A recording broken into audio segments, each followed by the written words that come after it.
नमस्कार, आदाब, सत श्री अकाल दोस्तों। कार कंपेरोज में आपका स्वागत है और मैं हूं आपका दोस्त मुर्तुजा। और आज हम महिंद्रा की कॉम्पैक्ट एसयूवी मार्केट हिला देने वाली गाड़ी XUV 300 में कुछ खामियां, कुछ दोष और महिंद्रा ने गाड़ी बनाते वक्त खोए हुए कुछ महत्वपूर्ण अवसर ढूंढने की कोशिश करेंगे। XUV को बदनाम करने के इरादे से हमने ये वीडियो बिल्कुल नहीं बनाया है, क्योंकि XUV तो ऐसी गाड़ी है जिसमें खामियां से ज्यादा कई गुना अधिक खूबियां है। उसकी खूबियां दिखाने वाला वीडियो हम पहले YouTube पे डाल चुके हैं, जिसकी लिंक इस वीडियो के नीचे डिस्क्रिप्शन में उपलब्ध है।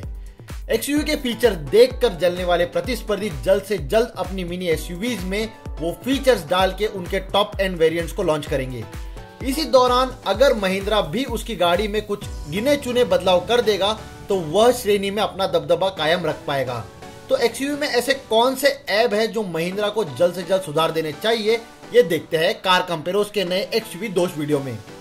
वीडियो शुरू करने से पहले दोस्तों, हमारे नए वीडियोस का तुरंत अपने मोबाइल पे नोटिफिकेशन पाने के लिए हमारे चैनल को सब्सक्राइब कीजिए और इस बेल आइकन को क्लिक करना ना भूलिए दोस्तों।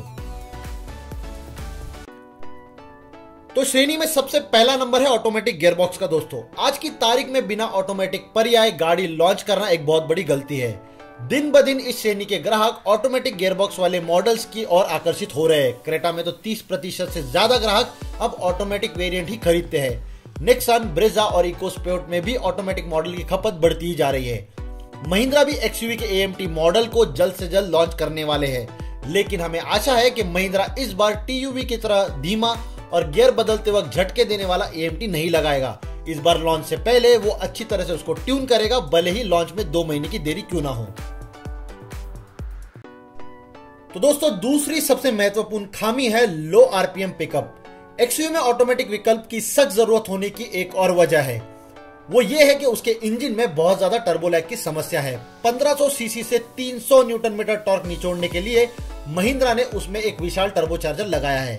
अब बड़ा टर्बोचार्जर टॉर्क तो ढेर सारा देता है, लेकिन वो तभी सक्रिय होता है जब इंजन हाई RPM पे पहुंच जाता है। इस वजह से XUV में 2000 RPM के नीचे बहुत ही कमजोर पिकअप मिलता है। वैसे महिंद्रा ने गियरिंग को छोटा रख के चालक को जल्द से जल्द 2000 RPM पे पहुंचाने की कोशिश की है, लेकिन ARI प्रमाणित माइलेज 20 से नीचे ना गिरे, इसलिए गियरिंग को ज्यादा शॉर्ट नहीं कर सका।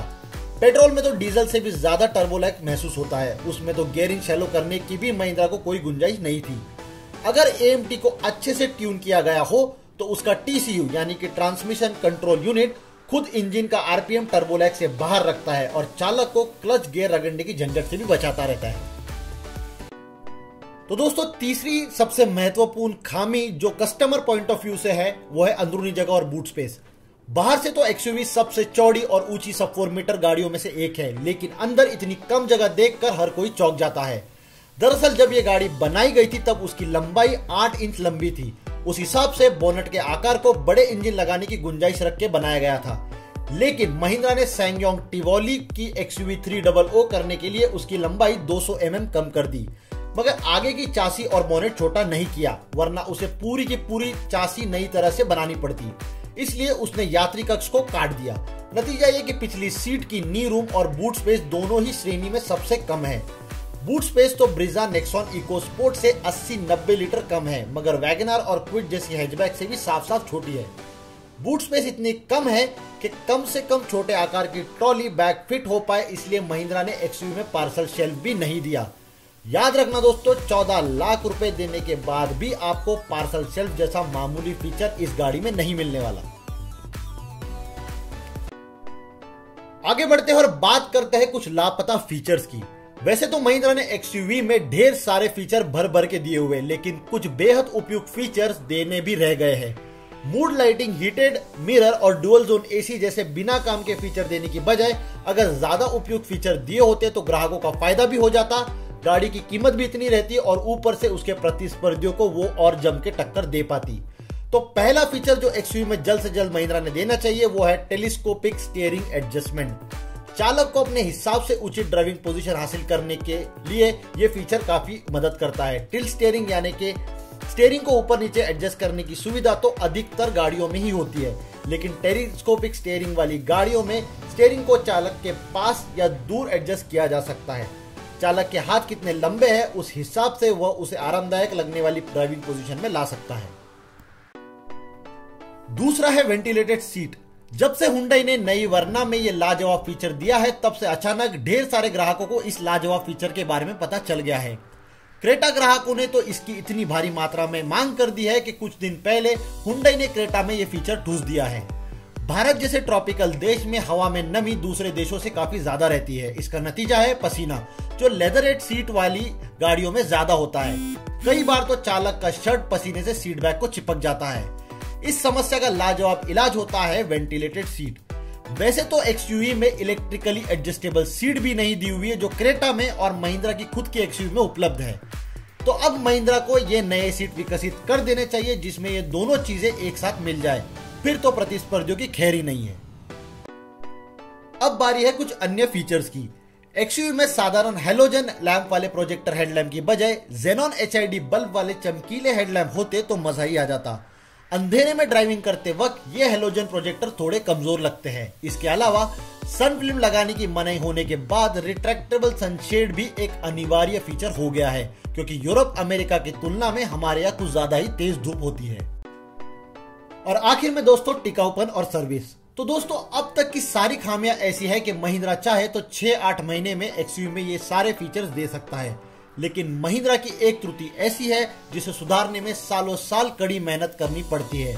वो है गाड़ियों का टिकाऊपन और अपने डीलर द्वारा दी जाने वाली आफ्टर सेल सर्विस। पहले मराज़ो, फिर अल्टोरास और अब एक्सयूवी 300 में हम ये देख ही रहे हैं कि दिन ब दिन महिंद्रा की गाड़ियां आज किसी भी दिग्गज उत्पादक से कम नहीं है। लेकिन गाड़ियों का डिजाइन और प्लास्टिक टेक्सचर आकर्षक हो गए तो अपने आप टिकाऊपन भी सुधर गया है, ऐसा मत सोचिए। नए मॉडल के लॉन्च से पहले गाड़ी में आने वाले बिगाड़ छुपाए जाते हैं और गाड़ी वैसे ही लॉन्च कर दी जाती है। बाद में जब ग्राहक चिल्लाने लगते हैं तो एक एक करके ये बिगाड़ सुधरने लगते हैं। इसलिए जेडी पावर के IQS सर्वेक्षण में जो पहले 6 महीने में ग्राहकों को आए हुए बिगाड़ पाए जाते हैं, ये नापने वाले सर्वेक्षण में नई महिंद्रा की गाड़ियां सबसे नीचे होती है, फिर चाहे वो KUV हो या TUV।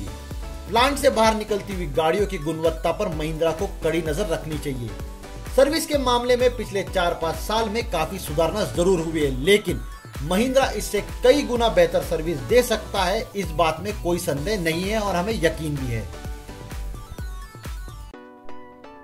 तो दोस्तों फिलहाल के लिए इस वीडियो में इतना ही। अगर आपको अन्य गाड़ियों के दोष, खामियां और खोए हुए अवसर देखने वाले वीडियोस में दिलचस्पी है तो इस वीडियो को लाइक करें, ताकि हमें पता चल सके कि ऐसे वीडियोस की और भी मांग है। और अपनी प्रतिक्रिया दर्ज करने के लिए नीचे दिए गए कमेंट सेक्शन का जरूर इस्तेमाल कीजिए।